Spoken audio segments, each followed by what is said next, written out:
Hello. We all want to be happy, don't we? As happy as possible, as long as possible. And surely we all are raised to pursue this in a certain way. And then after we leave the nest, we try and work on this more and more. But so many of us get trapped in what I call conventional ways of pursuing happiness. We may just follow our parents' advice and never update it. We may just choose a brick and mortar approach, whether it's schooling, whether it's religious views that are, again, commonplace. We may pursue what modern day schooling talks of in terms of scientific methods, whether it's psychology, psychiatry, starting maybe with Freud and Jung, a more religiously flavored approach, moving on to cognitive therapy and pharmaceutical approaches. And within each is there niches or sub-niches. For instance, even within Christianity, which most of us in America are familiar with, there's at least 200 denominations of Protestantism alone. And within, say, psychoanalysis, one book I looked at talks of 23 different schools of psychoanalysis. And that's just analysis. So there are various views and various sub-views. And of course, there's the view and pursuit simply blindsidedly of maximizing money for what you might call security in certain respects, money to toss at all problems, money for exigencies, money to make a good impression. And interestingly, too, if money can do none of these, money can buy you isolation, whether it's an island, whether it's a jet, whether it's an exclusive neighborhood with only people who flock together of a certain type, yours included. But there are always gaps. I think what we could use more of is gap therapy. People who talk from channels outside of all of these approaches, often what I call the brick and mortar or off-the-shelf approach. And part of that being then speaking certain things that are off the record, you might say, and sometimes too with a completely different vocabulary set. That too, very key in my mind to reframing things. So I've tried a number of things at 62 now. Religion, psychology, self-help books, 150 sessions of psychoanalysis with 2 physicians, one of them Jewish in San Diego, and of impeccable credentials overall. I've tried the pharmaceutical approach. I've tried the meditation approach. But always there's certain key things I've felt missing. And you would hope then the School of Hard Knocks can fill in some of those, but I would say it depends upon how you process your knocks, doesn't it? Now, I very much like Dr. David D. Burns, for instance, with his 1980 or so book, Feeling Good, The New Mood Therapy, or maybe he might want to think about calling it the New Happiness Approach. He talks about how your thoughts govern your feelings, or I would say, in my book, your happiness level. And I offer here on this channel then a variant of this, having done this extensively way back, but finding certain gaps in it, in which this channel will talk about. In particular, while Dr. David D. Burns talks of how your thinking impacts your moods, or I would say also your overall level of happiness, with regard to anger, fear, and guilt especially, I would go further in certain respects to talk of society's aspects, legalities in society, inequities, and death issues also, and how we approach that, our fears.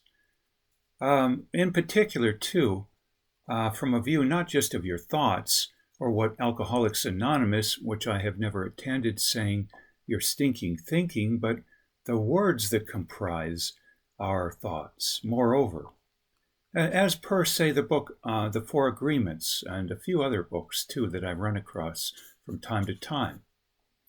And from special angles, then, that I feel at 62 now give me certain viewpoints that are uncommon. Let's put it that way. For a few things, I was raised my first waking 4 years by my grandmother, who spoke no English, and so we didn't speak. Also, she was from eastern Poland, small village of 2,000, farming before coming to America, a war refugee, 1950, under great travail, chased by the Russians across Poland, with herself only and 5 children on a covered wagon and horse, begging for potato peels to make it and putting up hay. Also, my grandfather, her father, reunited after the war, born in Odessa, Ukraine, and strongly religious, the both of them, in the plus sense in many a way. My parents also almost became missionaries in the Plymouth Brethren Church, similar to the Quakers or the Amish or the Mennonites, and in fact my grandfather was a Mennonite, herb collector, and more. This also comes from somebody whose father was arguably in foster care at age 10, and there's a lot of details to that. Quit high school at 17, joined the Air Force, got a GED, and later a PhD in English from a well-known university. And so that's an input on me. His viewpoints also from having grown up in the ghettos in Philadelphia up to age 10, and maybe a few years afterward. Also quite poor, the family, for quite a while.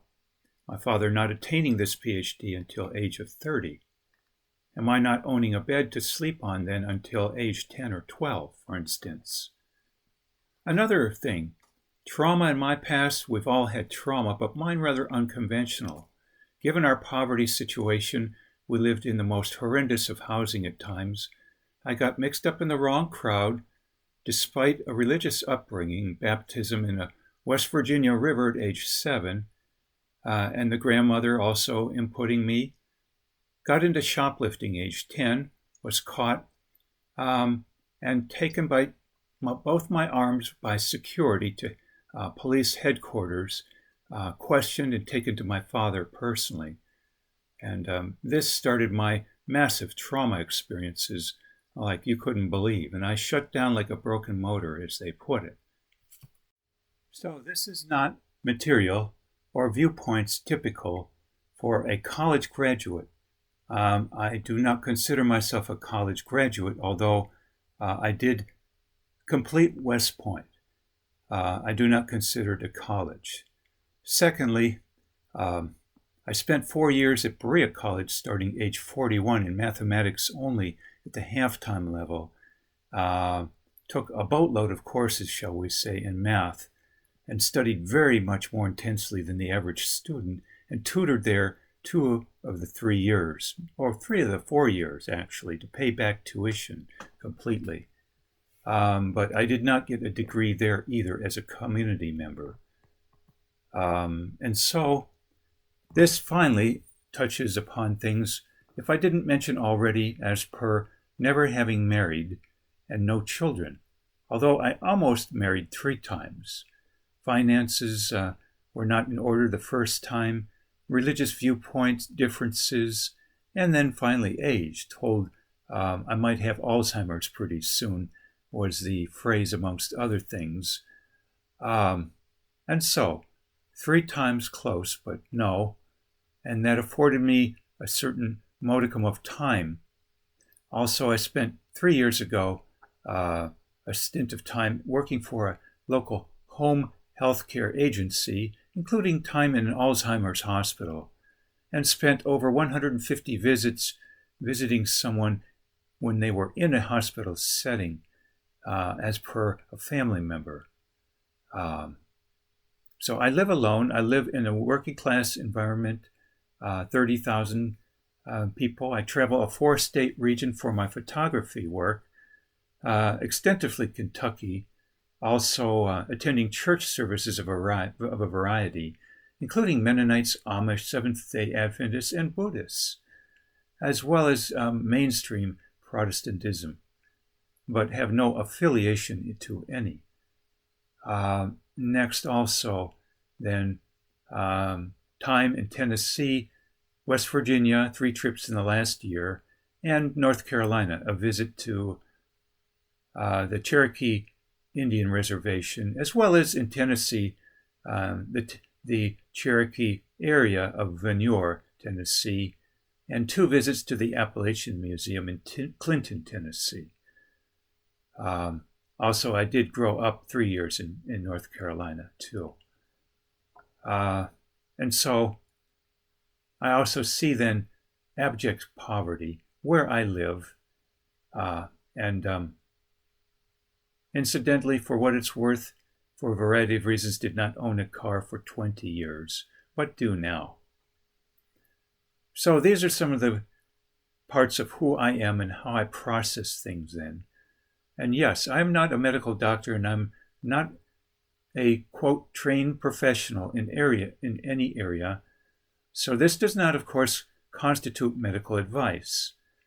On the other hand, there are those who believe they would rather not pursue brick and mortar medical advice solely, and maybe at all, depending on a variety of things. This comes with the added advantage of someone who has an utterly statistically unusual set of upbringings and more, and life in after childhood.